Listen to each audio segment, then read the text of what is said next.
По просьбам монтажников строительного управления 104 передаем песню «Нежность». Музыка Александры Пахмутовой, слова Гребенникова и Добронравова. Исполняет Данил Ишутин.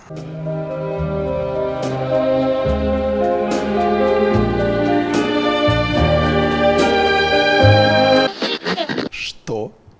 Ладно, ребят, всем привет. Как вы, наверное, догадались, рядом со мной находится Данил Дэнди Ишутин, и это интервью.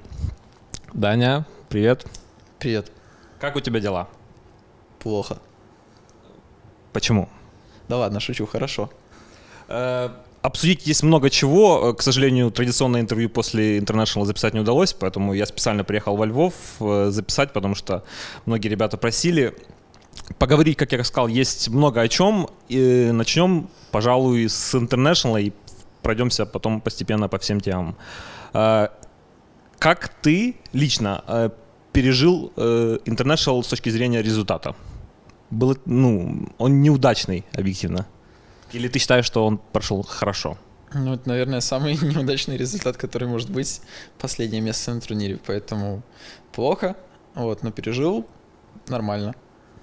То есть не было у тебя депрессии или вот, если сравнивать с предыдущими интернешнлами, что там результаты были получше, а это объективно самый худший результат за все инты? Ну, плохо было, конечно, но недолго по сравнению с предыдущими интернешнлами. Не знаю, с чем это связано, возможно, с тем, что в этот раз у нас есть Женя, который, помог справиться. Психологически? Да. Хорошо, а говоря о самих результатах, каковы причины такого выступления? Формат неудобный, не подготовились. Всегда есть какая-то причина, которую можно назвать отмазкой. Какая отмазка есть сейчас? Мы плохо играли. Очевидно. Вы же наверняка разбирали потом, что пошло не так. То есть фактически одна игра с Switch Gaming предрешила судьбу, но по факту еще раньше у вас начались неудачи, еще в групповом этапе. Вы просто его провалили. Мы очень плохо играли. Очень плохая музыка и плохая игра. Ну, это обычно, наверное, такого ответа ждут люди, потому что если ты отвечаешь что-то другое, то тебе потом пишут гневные комментарии. Опять отмазки, сколько можно уже. Если ты высказываешь свое мнение и говоришь как есть, людям это не нравится. Если ты отвечаешь так, людям это не нравится. Соответственно, людям ничего не нравится. Объективно, что плохо играли. Но тем не менее, я попрошу тебя расширить. По твоему мнению, что конкретно у вас не удалось реализовать для более успешного результата? Вообще, мы не так уж и плохо играли на турнире, на мой взгляд. Но это лично мое мнение. Мы очень сильно жестко бустанули за последние 3 месяца, потому что команде всего 3 месяца. К нам пришло 2 игроков, мы начали тренироваться. Когда меняется 2 саппорта, это вообще все с нуля обычно. То есть, по сути, у нас все было с нуля, и за 3 месяца мы очень жестко поднялись. Мы выиграли квалы, потом на DreamHack мы практически выиграли DreamHack, заняли 2 место со счетом 3-2 против ВП, которые, между прочим, на турнире заняли, 5-6 место на инте. Это так. Ну и на инт мы приехали, КВшки перед интом, прямо уже там в Сиэтле. Мы даже, большинство, по-моему, выигрывали, насколько, если меня память не подводит. Или, допустим, мы там заканчивали игры, но уже так, на пофиг. Возможно, все играли не на полную силу, но, тем не менее, играли с китайскими коллективами и набирали только уверенности в себе, потому что казалось, что у нас все шансы есть. Потом мы начали играть на самом турнире, и с первых игр уже мы немного посыпались. То есть мы начали проигрывать те игры, которые мы планировали выиграть по разным причинам. Началось много негатива у нас в команде, то есть в общении, в коммуникации между собой. И потом он только увеличился, наращивался каждый день, и становилось все тяжелее играть, и уже последний день против IG мы вообще в групп-стейже, то есть играли как не команда просто. Потом, когда был перерыв между групп-стейжем и плей-оффом, мы как-то за эти 3-4 дня пытались реабилитироваться, потренироваться, пообщаться, то есть у нас было много очень общения, мы пытались как-то что-то решить, чтобы что-то изменилось, и мы смогли играть как раньше в плей-оффе. Вот. Хотя за эти 3 дня мы, по-моему, практически все дни, все наши КВшки проигрывали. То есть если вот то групп-стейджа мы практически все игры выигрывали, то здесь мы все игры проигрывали. Вот. Я это связываю с тем, что вот моральное состояние у нас сильно подупало, вера в друг друга, возможно, ушла на тот момент. Вот.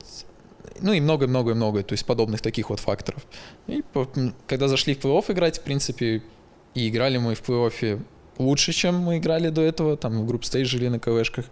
Вот. Но из-за многих причин, которые я даже уже называл несколько раз, мы все-таки проиграли игру. Ну, так сложилось. Очень жаль. Можно ли сказать, что вот очень часто звучит фраза или выражение, что появляется негатив в команде, и он мешает дальше как бы успешности к этой команде. Соответственно, разбираете ли вы, почему возникает негатив? Кто является источником этого негатива?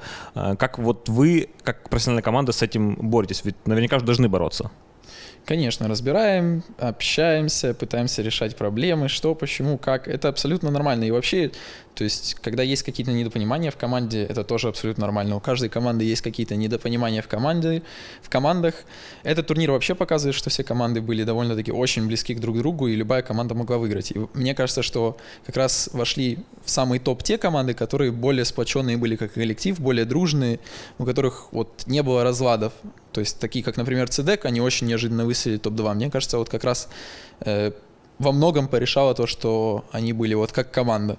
То есть команда — это как отношения, и то есть ты часто ссоришься или дружишься, ну, ты ссоришься, миришься, и много-много-много всего происходит, только вас не 2, а 5, и это тоже усложняет процесс. И как-то это надо налаживать, вот. Это все сложно, и я уверен, что у многих команд, которые проигрывали на этом турнире, похожие очень проблемы. То есть те, кто выигрывают, те выигрывают, потому что у них этих проблем нет. Те, кто проигрывают, они проигрывают, потому что у них они проблемы эти есть, такие как команды, как C9, Team Secret, например. Тоже, мне кажется, из-за того, что там топовый звездный состав, очень сильные игроки, но у них были какие-то тоже между собой недопонимания, ссоры, и вот так вот они поплыли и заняли топ 5-6 или 7-8? Да. 7-8. Топ 7-8 заняли вместе с командой MVP. То есть вот так вот получается. Поэтому это очень сильно решает. И да, мы пытаемся решать, конечно. А вопрос был, как вы пытаетесь это решать? То есть вы собираетесь, вы там, так скажем, предъявляете претензии друг другу, ну, в нормальном формате, чтобы это воспринималось хорошо. Как, то есть беседы, ты говорил, что Женя поддерживает вас психологически, он пытается проработать это, или все-таки, если продолжает возникать, то недостаточно работаете? Согласен, что недостаточно? Конечно, над всем можно постоянно работать, и всегда можно работать больше. То есть всегда можно сказать, что недостаточно работаем над чем-то. Да, мы высказываем, то есть мы собираемся все вместе, общаемся, высказываем друг другу все любые, то есть вещи в лицо, потому что я считаю, что это правильно и так хорошо делать. Ну, вернее, стараемся. То есть кто-то может, кто-то не может. Это все-таки тяжело сказать человеку в лицо что-нибудь нехорошее, допустим, или то, что его заденет, просто потому что не хочешь расстроить человека или обидеть, или еще что-нибудь. Вот. Потом делаем какие-то выводы и решаем, как мы будем работать дальше, и работаем дальше. То есть мы стараемся, есть такое, правильно.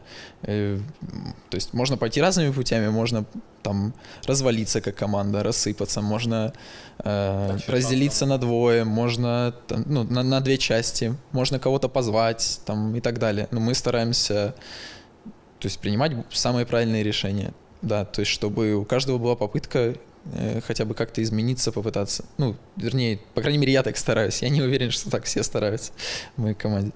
Но сейчас киберспорт, вот мы наблюдаем, как он просто-таки большими шагами шагает вот в такое, не то что профессионально, а бизнес-будущее.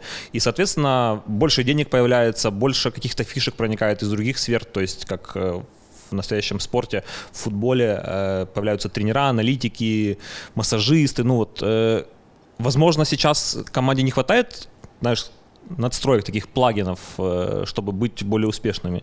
Ну, вы привыкли, что вот есть 5 человек плюс менеджер, и этого хватает. Может быть, не хватает сейчас чего-то уже? Ну, ощущения свои скажи. Ощущения, ну, возможно, нам не хватает действительно таки тренера. Мне кажется, что нам нужен человек, который будет сидеть с нами во время игр, всяких КВшек и официальных в интернете, в скайпе с нами, чтобы он слушал, что у нас происходит, смотрел наши игры вместе с нами, и у него было непредвзятое какое-то мнение, потому что очень часто есть те ошибки, которые ты можешь за собой не замечать, и ты их увидишь только там после очень плотного просмотра реплея, потому что каждый видит все со своей стороны, со своего экрана, а так будет непредвзятое мнение человека, который все видит глобально. И он сможет очень быстро поставить на место или подсказать где-нибудь. Вот. Нам, возможно, не хватает этого человека, но, по-моему, мы работаем в этом направлении, вот, насколько я знаю. Да, ну, опять-таки, я точно знаю, что в команде Virtus.pro на International тоже помогал некий аналитик, тренер, как минимум консультант. Но если говорить о Na'Vi, если взять сейчас рынок, можно назвать 4 человека, 4-5, кто потенциально мог бы быть вашим тренером, ну, Ласта можно называть. Не знаю.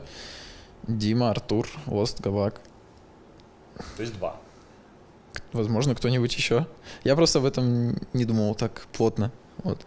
Но есть ли такие вообще, по твоему ощущению, люди на сцене? Вообще это может, в принципе, здесь не надо иметь какие-то супер большие знания или понимание доты, или быть известным. Надо разбираться в игре до определенного уровня, чтобы увидеть и замечать какие-то определенные ошибки. Вот. То есть это может практически каждый, скорее всего. Вот. Потому что я не уверен, что нам, возможно, сильно поможет или нужен человек, который будет именно нам тактически нас качать. То есть, потому что здесь уже может быть неизвестно, у кого больше знаний и так далее. То есть смогут ли люди полностью довериться этому человеку, поверить в его идею, потому что он все-таки будет гнуть свою палку и свою линию. А линия не факт, что с ней будут все соглашаться, потому что, как там Оз говорил, бывает 100 правильных решений, ты никогда не знаешь, какое из них самое правильное, пока ты не попробуешь все, а попробовать все у тебя просто нет возможности, то есть ты должен что-то выбрать. В таких случаях ты выбираешь то, что предлагает капитан, к примеру. Вот. А когда будет тренер, ну, будет еще дополнительное одно мнение, то есть как с этим работать и так далее, я не знаю. Капитан. Сейчас команда лишилась капитана. Ваня Арстайл, к сожалению, покинул состав. Как ты к этому отнесся? И как думаешь, возможно, Ваня не успел реализоваться? Или вот в чем причина, почему компания, ну, организация и игроки решили, что нужно поиграть с новым капитаном? Сложный вопрос для меня. Я хотел продолжать с Ваней дальше играть. Вот. То есть, если возникают какие-то проблемы, я считаю, что эти проблемы нужно попытаться решить. Вот. Ване же, мне кажется, мы все-таки не дали возможности решить какие-то проблемы или проявить себя полностью. Вот. У нас довольно-таки сложный коллектив, очень много прессинга снаружи и довольно-таки много прессинга внутри. Но Ваня, мне кажется, все-таки проявился очень хорошо и очень сильно бафнулся сам, как игрок за эти 3 месяца. По крайней мере, мне так кажется. Вот. И мне с ним было очень комфортно, то есть как с капитаном. Поэтому мне, например, обидно, что так получилось, но мы так решили, приняли решение коллективное. Вот, значит, будет видно, что дальше. Я очень надеюсь, что Ваня продолжит играть. Вот. Ну вот в той же финальной игре многие люди говорили, что вот он сыграл не лучшим образом, на Дазле, если не ошибаюсь. Ну как ты можешь прокомментировать вот эти моменты? Потому что фактически, знаешь, когда определяют там слабое звено, ну, как-то аргументируют там ошибки. Возможно, ему не хватило опыта вот на этих лан-турнирах. Он, если не ошибаюсь, только в Китае и в Швеции выступал. То есть 2 выездных лана, а у вас опыта побольше у всех. Ну, даже у Снейка, по-моему, тоже чуть-чуть больше. Ты знаешь, очень много незаслуженной критики Ваня получил после той игры, потому что люди видят то, что хотят видеть. Люди видят в основном цифры, люди очень плохо разбираются в доте вообще. Вот. И что самое забавное, не только зрители, но и наши уважаемые аналитики, и комментаторы, и так далее, и тому подобное. Вот. То есть я не пытаюсь бросить камень в их огород или что-нибудь такое, но если грамотно, подробно рассмотреть реплей и разобраться, то на мой взгляд, Ваня сыграл лучше многих из нас в этой игре. Просто банально потому, что он, в принципе, у него была такая роль и такой герой, где он не мог ничего делать этим героем. Вот. Особенно в той игре, потому что враг всегда двигался впятером, мы всегда сплитпушили, Дазл в сплитпуше не участвует. Дазл герой, которому вообще трудно себя проявить, если ты не идешь драться или пушить. Вот. То есть он, в принципе, делал, что ему позволял герой, и он не делал каких-то критических ошибок. Даже где он умирал, то есть были даже, возможно, смерти, которые нам шли на пользу. Например, там один раз он умер, там, он спалил смоук 4 человек, которые шли вокруг вышки. Вот, они его убили, на нем ревильнулись. То есть это, возможно, даже в плюс. Они заработали там 200 монет на всю команду. Вот, а мы зато избежали смерти какого-то корового героя. Там, и они потратили на это смоук, время и так далее. Вот, то есть, ну, во многом критика чересчур агрессивная, вот, то есть, как говорят там про какой-то крейв в конце игры, еще что-то, который вообще абсолютно ничего не решал, потому что игра уже там закончилась, то есть он бы ничего не изменил, этот грейв, на кого бы он не был повешен. Вот, зато было куда более критичные ошибки у нас, у 4 других игроков, вот, которые, если рассмотреть триплей, это можно увидеть, поэтому обвинять Ваню в поражении — это вот то, чем занимаются наши уважаемые аналитики, комментаторы и так далее. Вот, просто, не знаю, кормят свое эго и давят других. Ну вот ты затронул очень такую интересную и наверняка уже будет после этого интервью острую тему. То есть, когда аналитик или комментатор выражает свое мнение, а оно субъективное, но его смотрит очень много людей. Соответственно, если там человек сам ошибается в чем-то, ну, это все распространяется на комьюнити, и этот хайп потом поднимается в комментариях, и, ну, как ты выразился, люди начинают делать незаслуженную критику. Как думаешь, как тогда с этим можно бороться? То есть, я не знаю, возможно, игрокам больше общаться с комментаторами или уровень комментаторов и аналитиков улучшать? Как вот из этой ситуации выходить? Я не знаю. Надо более быть позитивными, дружелюбными и комментаторам, и аналитикам. Если они даже видят какие-то косяки, не обязательно сразу агрессивно выстреливать, потому что у каждого есть своя фан-база, у каждого есть люди, которые, то есть, поверят слову этому человеку. То есть, грубо говоря, можно сказать, что этот человек может манипулировать людьми. То есть он скажет этот плохой, будут говорить этот плохой, он скажет этот хороший, будут говорить этот хороший. Но это его субъективное мнение, и он, возможно, как ты говоришь, то есть не всегда прав. Вот. То есть в данном случае самый правильный. И это очень плохой пример для комьюнити тоже, потому что когда ты говоришь плохое о ком-то, люди начинают тоже говорить плохое о ком-то, и очень много негатива, то есть в воздухе. Вот. Вместо того, чтобы сказать о ком-то хорошее, еще о ком-то хорошее, и люди говорили о хорошем. То есть подавать пример молодому поколению, молодому комьюнити, который приходит в доту, их все больше и больше и больше, что вот так вот правильно себя вести, позитивно. То есть тогда, возможно, и люди, ну, то есть во многих сферах будут меняться в положительную сторону, а не в негативную. У нас же, то есть СНГ-менталитет, погнобить друг друга — это святое дело, и вот отсюда подобные вещи строятся. Раз уж затронули эту тему, можешь вкратце сравнить стиль комментирования англоязычных вот, кастеров, аналитиков и русскоязычных? Ну, давай, ты уже про русскоязычных сказал, просто охарактеризуй англоязычных, чтобы люди понимали разницу. Мне кажется, что или у них также есть такая проблема?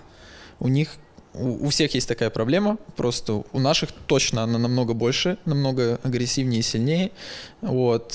Англоязычные, мне кажется, все-таки чуть более профессиональный у них подход, чем у наших. Если слушать, возможно, ну, то есть и то, как я понимаю английский, или как я себе его перевожу, возможно, я где-то ошибаюсь, вот, но, по крайней мере, мне так кажется, что все-таки более профессионально, толерантно, да, англоязычные комментаторы относятся ко всем, чем русскоязычные. Спасибо. Вопрос, возвращаясь к Ване. Вот мы до интервью с тобой немножко общались. Ты упомянул, что Ваня вообще вот на этом интернешнле немножко переквалифицировался. Он, в принципе, ну, не чистый суппорт, и тем более вот не суппорт, которому нужно терпеть. То есть он там собирает айтемы, ну, что-то выфармливает. Соответственно, может быть, тоже роль немножко была вот у него не совсем его? Ну, это очень сложный и непонятный вопрос. То есть, если взять Ванину карьеру, или то есть то, что мы раньше, допустим, даже на первом инте играли, Ваня практически никогда не играл с суппортами. В основном он играл какими-то танками, то есть пушерами, тем, кто наводит какой-то шорох и движуху, он бегал, создавал кучу экшена, заставлял людей его фокусить, всегда разводил на спылы, собирал там айтемы на хп, очень, то есть это было зрелищно, круто за этим наблюдать, вот, он очень круто, то есть играл на всяких ченах, энчантрес, найтсталкерах и так далее и тому подобное, то есть таких героях, вот, когда он пришел к нам, ему уже надо было сесть на суппорта, что в принципе уже довольно-таки, то есть своеобразно для него, но у нас очень неплохо получалось, он ходил там на Хардвейн с Глебом, они домой ходил в лес тоже на Чен, Энчантрес, наводил тоже много шороху и так далее и тому подобное. Но потихоньку потом мы переквалифицировались, они немножко с Акбаром начали меняться, вот, и мне кажется, что на Инте Ваня все-таки 70% игр или даже 80% играл, то есть более таким фулл-суппортом, вот. Хотя Акбар тоже ему очень много помогал. Вот. И часть каких-то игр тоже Акбар был фулл-суппортом. Вот. Но в основном, то есть Ваня, скорее всего, играл фулл-суппортом на Инте, и это, в принципе, не, то есть не то, где он может себя проявить, потому что у пятой позиции фулл-суппорта в основном очень часто такие герои или роль, где ты должен выбирать грамотную позицию, быть очень выдержанным, спокойным, то есть выбирать правильный момент, за кем-то постоять, куда-то там вовремя прийти. Но это не тот герой, который будет бегать, наводить движух, шорох, экшен создавать, то есть где-то на карте провоцировать что-то, стягивать врагов и так далее. То есть зачастую это, ну, то есть не те герои. Вот, соответственно, Ваня на Инте играл, то есть не в своей тарелке, как мне показалось, то есть по моим ощущениям, поэтому он, возможно, не смог себя проявить более, чем он бы мог. Вот. Хорошо. А место капитана, место пятого игрока сейчас вакантно. Опять-таки, можешь ли ты, может, знаешь, кто у вас будет, может быть, еще не знаешь. По сути, вам нужен капитан, или у вас будут какие-то внутренние перетрубации? По сути, нам нужен, возможно, капитан, хотя, в принципе, я думаю, что и Акбар бы вполне смог справиться с этой ролью, потому что он очень активный в игре, он очень много говорит, у него свое тоже видение игры, вот, он очень сильный игрок, и я думаю, что если при правильной поддержке нашей, он бы смог спокойно справиться, возможно, с этой ролью, вот, поэтому, в принципе, не обязательно. Ну да, я знаю, что и как будет дальше. Хорошо. В принципе, интервью уже выйдет, скорее всего, после анонса. Ты уже можешь сказать, кто это будет. И свои ощущения по поводу вот этого человека. Это будет ПСМ.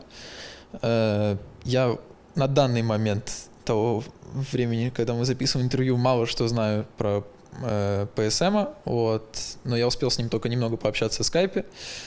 Это предложение ребята за ним следили, кто-то с ним там успел, возможно, даже поиграть, или кто-то за ним конкретно следил, вот, они в него верят, соответственно, я пообщался с этим человеком, мне очень произвел он впечатление хорошее, очень адекватный, грамотный, видно сразу, что с лидерскими задатками, и я уже готов посмотреть, что будет в игре, вот. Откуда он к вам пришел? Я не знаю, откуда. Он играл в Yellow Submarine или не играл? Вроде играл, да. Видимо, получается, так люди становятся заметными, то есть команда тоже, люди и команды очень неплохо выступили они на квалификациях, и, соответственно, как бы человек стал заметен. Примерно, наверное, так можно пробиться в киберспорт. Продолжая всю эту тему, которую часто всегда спрашивают, как попасть. В топовые коллективы очень редко и очень маловероятно будут рисковать и брать какого-то новичка, которого еще никто нигде не видел или, допустим, не пробовал в более слабых командах до этого. Вот, потому что это слишком большой риск, и он зачастую не оправдан, просто у топового коллектива нет на это права, потому что слишком много людей, публики снаружи ждут результатов, моментальных результатов, неважно, кого ты возьмешь, когда ты возьмешь, сколько вы тренируетесь, если результатов не показываешь, то тебя сразу там гнобят, твою команду не любят, хейтят, ненавидят и так далее. Соответственно, Вот. Топовые коллективы вряд ли будут брать новичков, только если уже совсем прижмет и некого больше позвать. Вот, то есть для пробы уже тогда начинается. А так это вот такой переходящий момент. То есть берут тех, кто уже где-то успел себя проявить в каких-то чуть-чуть более слабых коллективах, допустим. Вот, PSM очень круто в Yellow Submarine себя проявил, они прошли Open Club полностью. И до этого, то есть, насколько я слышал, о нем хорошие отзывы, хотя я за ним никогда не следил и не смотрел, как он играет. Ну, понятно, ты наверняка больше концентрировался на своей игре. Как думаешь, сыграется команда вот с человеком, ему сейчас 28 лет, если я не ошибаюсь, Акбару 18 или 19, 18, по-моему. Соответственно, вот разница в 10 лет. Обычно вот по этике нужно, если разница больше, чем 10 лет, нужно назвать человека на «вы». Как думаешь, ну, как бы получится сыграться? Простите меня, Олег, я не сразу понял, как я вас должен называть. Вот намек теперь. Вот. Я, если честно говоря, даже не знаю конкретно, сколько кому лет. И мне, в принципе, абсолютно все равно, кому сколько лет. Я вообще эту тему с возрастом очень недолюбливаю. И это, опять же, исходит от наших аналитиков. И не только. То есть я промолчу про это, не буду говорить, хотя мне есть что сказать. Вот. Почему? Говори. Ну, не хочу не выносить негатив на публику. Вот. Возраст не имеет никакого значения, это все зависит напрямую от людей, от того, насколько они готовы себя отдавать этому, сколько у них свободное время, насколько они готовы этим временем жертвовать, насколько сильно они готовы работать и так далее и тому подобное. У молодых же, то есть они более безбашенно относятся к времени, у них там нет семьи, нет каких-то таких вот проблем снаружи, им не нужно думать о построении там, не знаю, там, дома, еще чего-то, то есть они более молоды. У более старших же очень много появляется вот этих вот всех раскладов, возможно, меняются интересы, а если интересы меняются, то в доте тебе уже делать нечего, вот, потому что ты должен полностью отдавать себя процессу. Вот и, ну, для меня это, в принципе, вся разница. Я могу еще более там подробно, долго рассказывать об этом и рассуждать, но я просто сократил. Хорошо, спасибо. Вопрос относительно решафлов всех, которые сейчас происходят, ну, не только у вас, а вообще на всей сцене. Считается, что прямо на интернешнле, уже после того, как у команды начинаются плохие результаты, игроки начинают присматриваться друг к другу и делать какие-то там будущие команды создавать.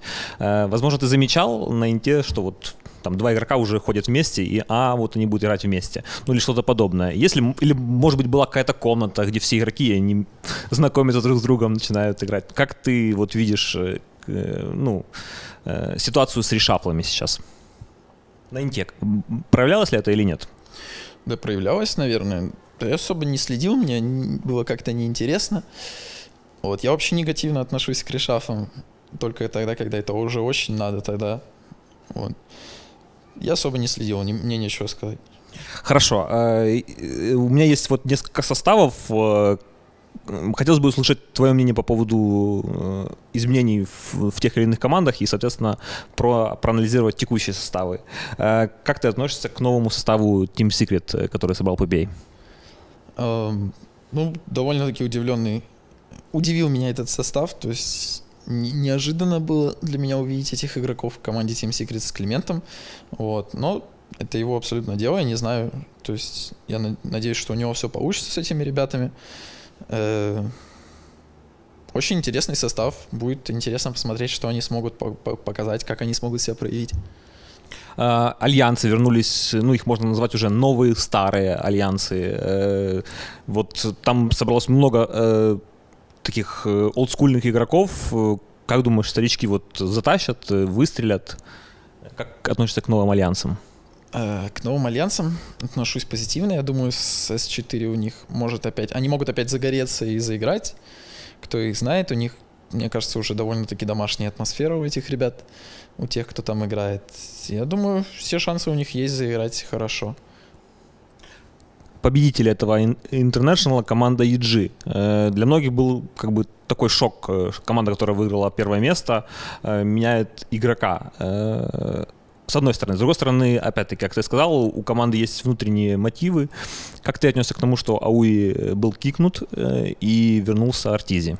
Для меня это было огромным удивлением, и на самом деле я отнесся негативно, не потому что вернулся Артизи, вот, я знаю, что он очень сильный и очень хороший игрок, а просто потому что убрали Ауи, потому что он мне казался тоже довольно-таки сильным и хорошим игроком, но опять же, то есть это рассуждение извне, я не знаю, что происходит внутри, поэтому, то есть это абсолютно мое мнение, которое ничем не обосновано, вот.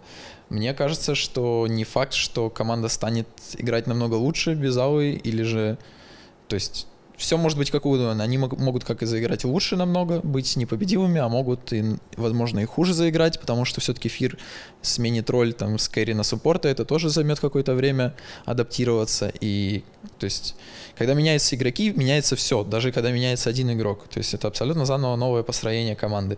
Справятся они с этим хорошо или плохо, время покажет. Возможно, они будут с одних самых непобедимых, то есть западных команд. Ты наверняка читал блог Питера Даггера, PPD, в котором он объяснил причину, что Ауи очень токсичный. Много ли токсичных игроков сейчас на про-сцене? Какой интересный вопрос у тебя. Я считаю вообще, что так писать нельзя и выводить такие вещи на публику нельзя.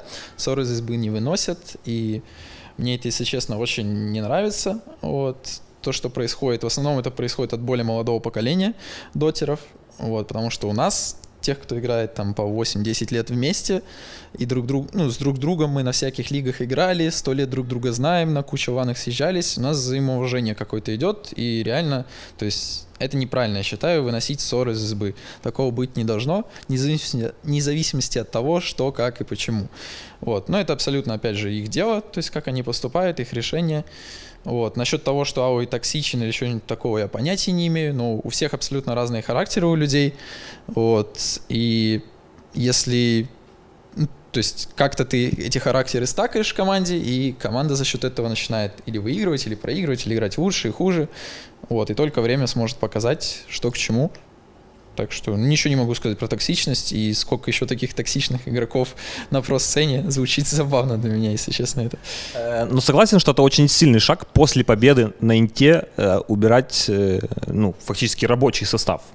Да, это очень хладнокровное решение, и, возможно, в этой ситуации действительно, то есть это было неизбежно, то, что PPD нужно было что-то хотя бы сказать публике, потому что, то есть все были в недоумении, то есть я тоже был в недоумении, и этот блок, он как бы что-то мне показал, но это можно было, возможно, сделать в более мягкой манере, то есть не так прямолинейно, хоть он, возможно, и говорил и правду, и, возможно, так и есть, но это очень сильно руинит, то есть даже карьеру того самого игрока, вот, потому что, опять же, у каждого игрока есть фан-база, комьюнити, которая поверит его словам напрямую, и потом, то есть То, о чем мы говорили, да. Человека просто гробят, да, то есть его закапывают заживо.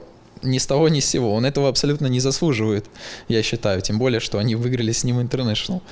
То есть так неправильно. Это так же ситуация, как с Куроки и Артизи в интернете. Вот. То есть мне это тоже очень не нравится, то, что происходило там. Можешь подробнее рассказать, что там произошло между Артизи и Куроки, и было ли, ну, этот конфликт возникал ли он уже на своем интернешнале, или это просто в интернете?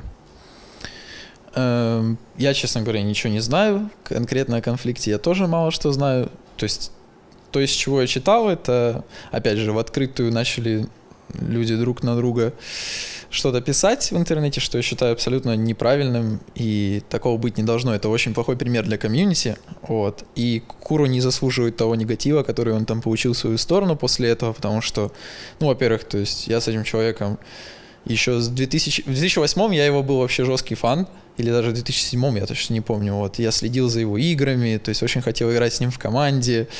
Я реально его прозревал от того, что он там показывал в игре. Для меня он был, то есть, вообще нереальным игроком. Вот. Потом я с ним поиграл в команде.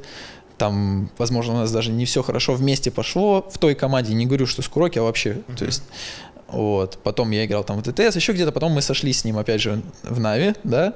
И вот за 2 года, которые мы играли вместе, да, у нас там были и ссоры, и взлеты, и падения, и мы выигрывали, и проигрывали.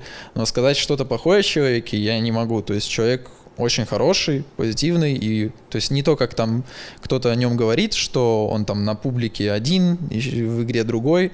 То есть, да, на публике он ведет себя более... Скрытно. Не скрытно, а... Он же интроверт.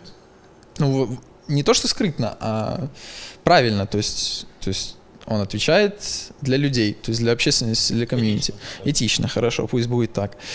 Вот. А так он абсолютно нормальный парень, и у меня с ним вот я бы с ним мог спокойно продолжать играть. У меня каких-то с ним жестких конфликтов не было вот, за эти все 2 года. Вот. У него своеобразный характер, но я не помню, чтобы делал мне какой-то негатив хоть когда-либо. Он всегда ко мне хорошо относился, и мне с ним было, в принципе, комфортно играть. У нас, возможно, было много недопониманий именно конкретно по игре или в игре, но вне игры, то есть мне с ним было абсолютно нормально, поэтому я считаю, что он не заслужит ни в коем случае того негатива, который он получил от комьюнити. Хотелось бы обсудить твою роль на карте. В одном из интервью ты когда-то говорил, что играешь на мидлейне, потому что это очень важно с точки зрения стратегии, точка, и у тебя много воздействия по всей карте. Соответственно, не кажется ли тебе, что у керри тоже не меньше возможностей, и задумался ли ты, чтобы поменять свою роль? Возможно, керри. Суппорт вряд ли, хотя, выскажи свое мнение. Готов ли ты и думал ли ты об этом, поменять свою роль? Я тоже это устал слушать от наших аналитиков про идеальные суперсоветы, про то, что иди на суппорта, хватит уже, дай дорогу молодым, бла-бла-бла-бла-бла. Но тем не менее, вот, если бы эти аналитики смотрели, что происходит, то есть в играх на International более четко, на той же центральной линии, то я не вижу, чтобы я где-то... То есть если я почувствую, что я где-то проигрываю молодым или что-нибудь такое, тогда, возможно, я задумаюсь о таком. Так как я не проигрываю, а зачастую и, скорее всего, выигрываю, это, на мой взгляд, мое субъективное мнение, возможно, оно эгоистичное, я не прав, вот, то я не вижу смысла, почему я должен этого делать. Вот. А если не по принуждению, то есть не из-за необходимости, вообще рассматривал ты когда такой вариант? Может тебе некомфортно, или ты считаешь, что есть люди, соответствующие, как ты говоришь, своим позициям, и поэтому керри должны быть у тех более стойких? Я уже раньше когда-то играл на суппортах, насколько я помню, и на роуминг всяких героях тоже катал. На керри я тоже изредка где-то мог сыграть. Вот. А так мне очень нравится, то есть мидлейн, мне очень нравится то, что сколько всего я могу делать, что у меня получается делать, что я еще, чему я могу научиться. То есть это нескончаемый процесс учебы. Я получаю удовольствие от игры, и мне просто не хочу никуда на другую роль. Вот. Возможно, в каком-то далеком будущем я где-нибудь сверну. Спасибо за ответ. Хотелось бы поговорить еще немножко об International. Если сравнивать, традиционный вопрос, сравнивать International в этом году и в прошлом, в чем разница и что тебе понравилось или не понравилось?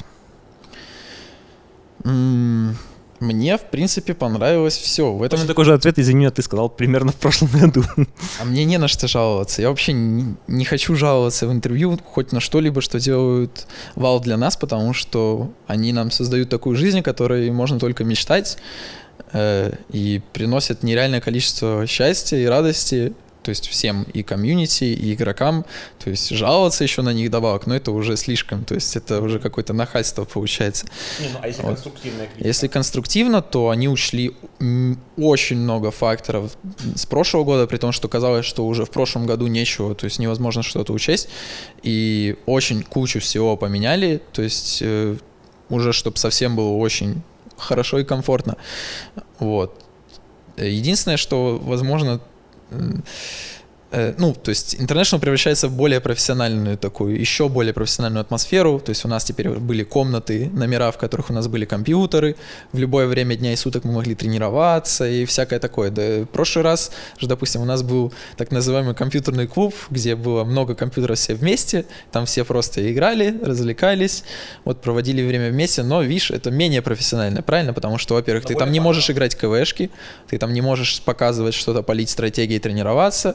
Вот, но более фаново, да, то есть там было просто, грубо говоря, поле для разминки. Здесь же у тебя уже, то есть реально более профессиональный подход, Они, Valve, сделали все для нас, что в этом плане. Но это, то есть, наши были, опять же, требования и пожелания. Вот. Но, тем не менее, у меня очень много хороших впечатлений по поводу...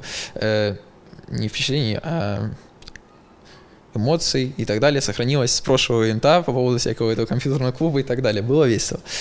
Что удивило на этом интернешнале? Что удивило?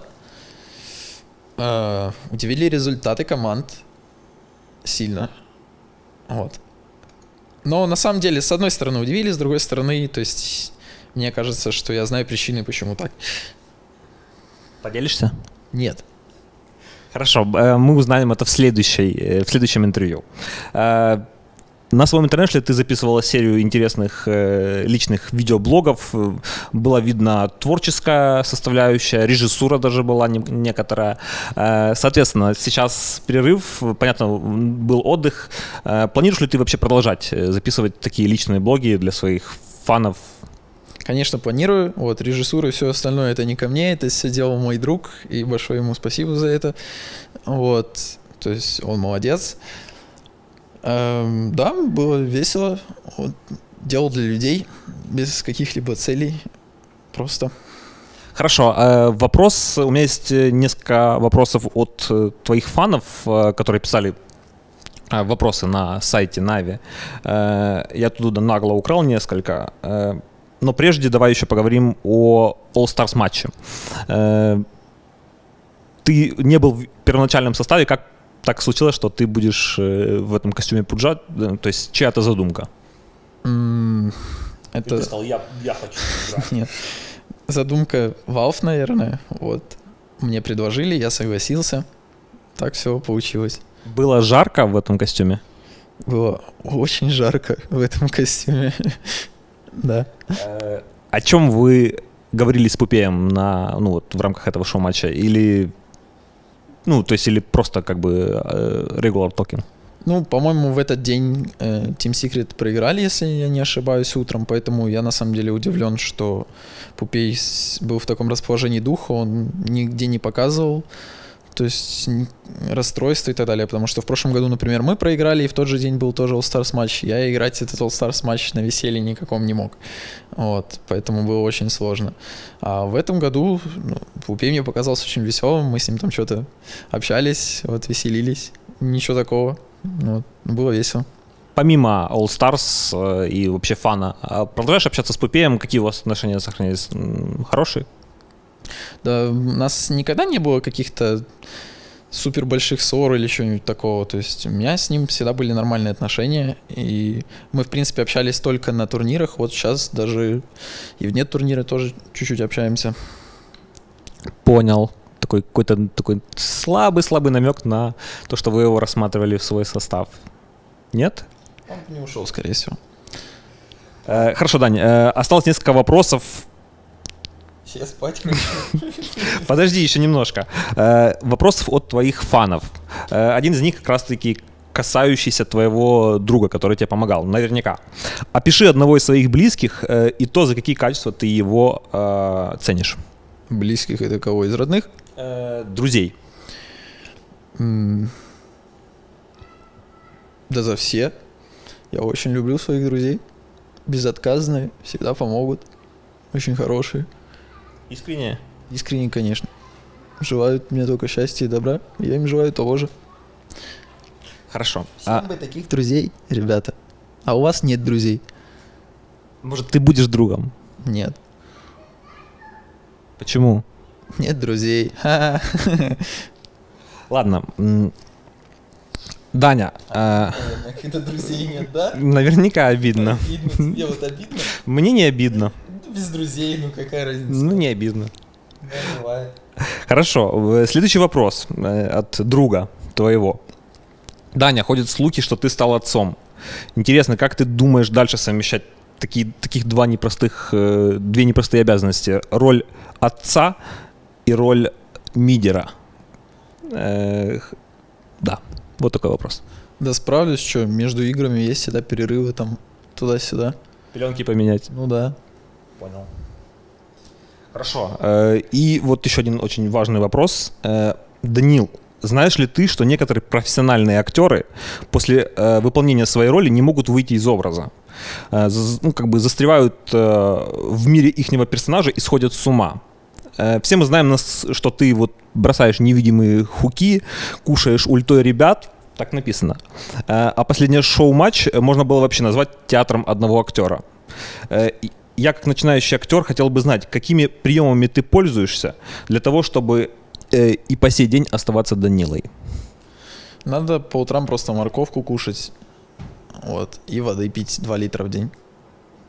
Это формула успеха от Дани. Дань, я благодарю тебя за это интервью. Спасибо большое. Ну, можешь сказать еще что-то. Бом-бом. Всем пока.